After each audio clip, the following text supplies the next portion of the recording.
Hello and welcome to Tech. I am Ahmad Adnan, and in this video we are going to discuss about one of the top search features answers for the real-time project in Power BI. It's top n plus others. Like if you want to show top 5 values and then other values in a separate table or in a pie chart or donut or any other chart, then you need to do some workaround in order to achieve that. Like if you see this example here on the left side, I have a table. Here you can see this top 5 products overall and other values here. And on the right side, you can see a donut chart which consists of a top 5 product and rest are other values here. And if I filter any values like the Europe, then this will give me the list of available product in Europe and others here.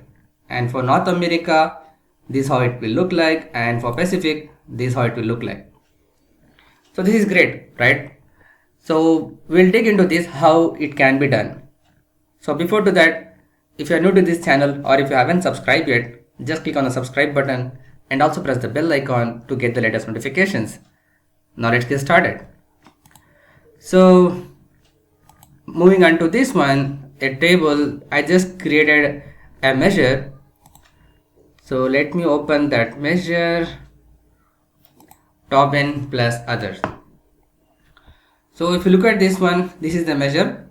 So don't worry about that, how big it is. I have just made variables here in order to understand you clearly how things works here. So let's go from the beginning first. So basically this is top n, right? So I'm just getting the top n values inside to that. So first of all, what I'm doing it here, I'm going into this area which is summarize.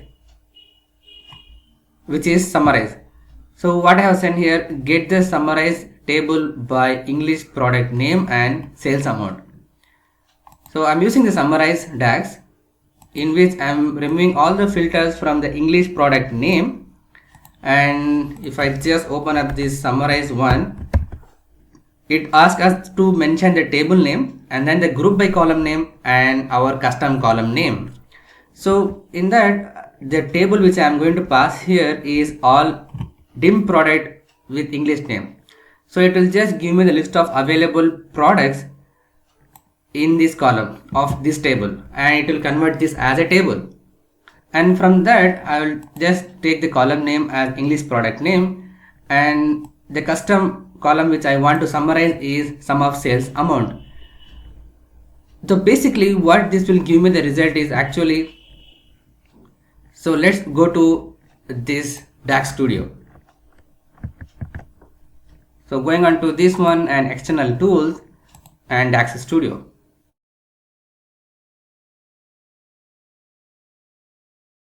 For your information, DAX Studio is free. You can download and you can make whatever, play around with this one.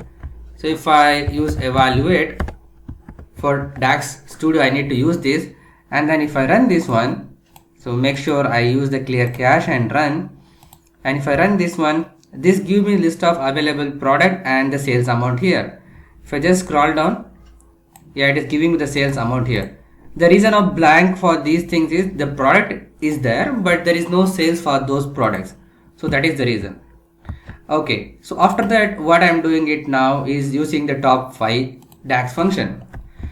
So which is basically, if you just open up this one, it will ask us to give the top 5 values, and then we need to pass the table and also the order expression of those values, right? And the order of the sequence. So basically, let me copy this here into DAX Studio again. So I will paste it out here. So now if I run this, this will give me the list of available product of the top 5 sales here. So what this gives me, first of all, this gives me the list of available product and sales, and after that I'm just taking the top 5 values of the sales. So by default it is a descending order, right? So that is why it has given the value as descending order, the top 5 values here. Now if I just use the if I go back to this one and show you these details here for top 5. First of all, it is asking us to pass top n value, and then table name, which is this one, and order by expression, which is the sales amount, and the sales amount by default it will sort it by descending order. So that is the reason it gives us a value like this. Cool. So now we have the top 5 values. Now the next challenge is, what we need to do here is to keep it in a variable of top 5 sales. So add the total sum of sales amount of top 5 items. So the value which we have written here, I am just adding all these values in a separate variable. So that is what we are doing it here. Sum x, top 5 and sum of sales here. Right. So it will just add me those things. So let me copy these everything. So DAX Studio will help us to do step-by-step process in a clear manner. And here at the end I need to use either summarize, or I can use the return and then row, open the bracket and give it a name here, sales. This is only for the DAX Studio purpose.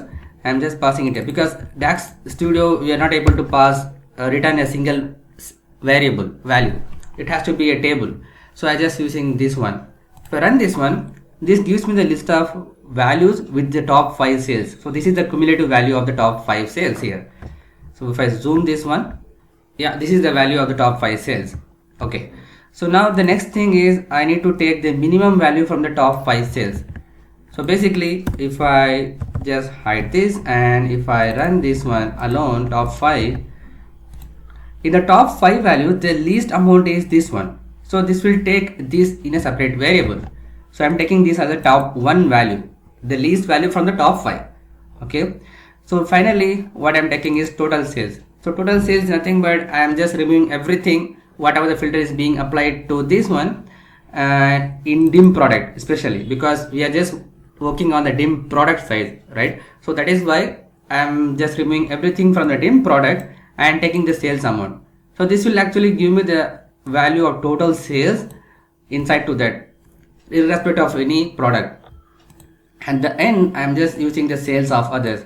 So total sales, which is the value of this one, minus top 5 values, which is the value of this one. So the top 5 values what we have seen, so let me go back to this one. So the top 5 values which we have seen is this one. So ideally it will just if I add it again here, let me copy this also.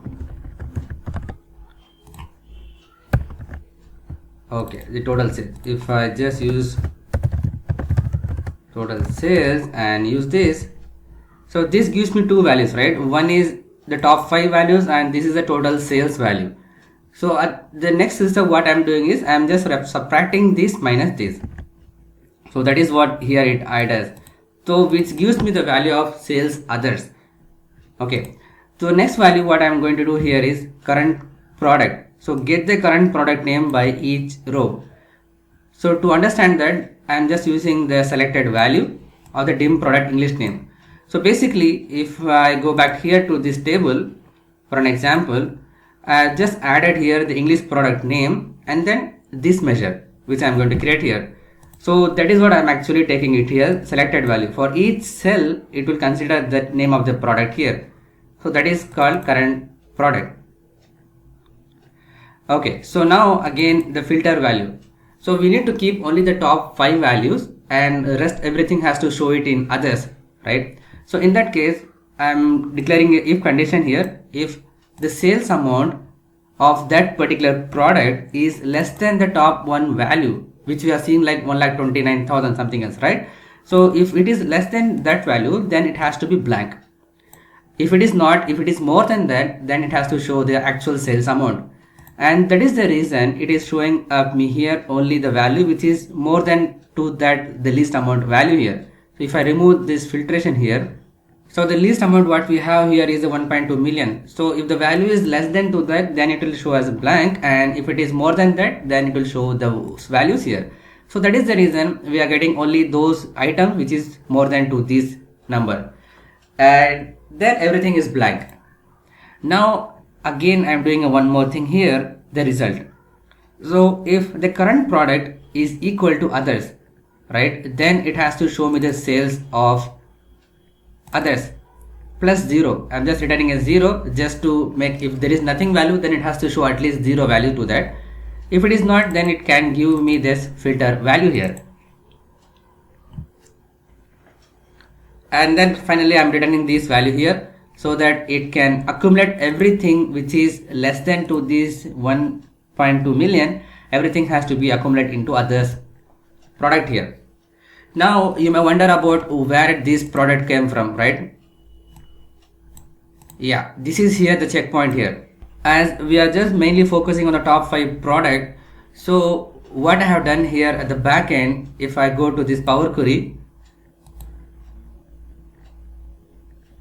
so I created one table here as dim product others, which is a manual table using enter data in Power Query, and I have given the name as product key and English product name, and the value I have passed here is the maximum number of 999 I can, and the name I have passed manually here as others. The column name must match the actual dim product name. So, and then what I did here is to append the query. So I just appended these two tables here, the one which we have created, the dim product others and the dim product. So by doing this, what happens is the dim product key is the key column which we need, and the dim product name is the name which we need, right? So by doing that, this value is being added to the product table. Even though there is no sales to that, there is no relationship between others category and everything, we need to show only the product list here. So that's the reason I have added here. And also we need to pass one more thing, which is fact internet sales others, right? So which is fact sales other. In the same thing also, I have added dummy table. I have given the same product key which I used for the dummy dim product, and the sales amount I have given as 0 here. And after that, for the fact sales table, I just added to append those values here. Here append those queries here. Then what will happen is actually the dim product will also have an other as a product, and also the fact internet sales also will have a transaction others as a record. So that actually helps. So that actually helps me here the current product equal to others to define it over here.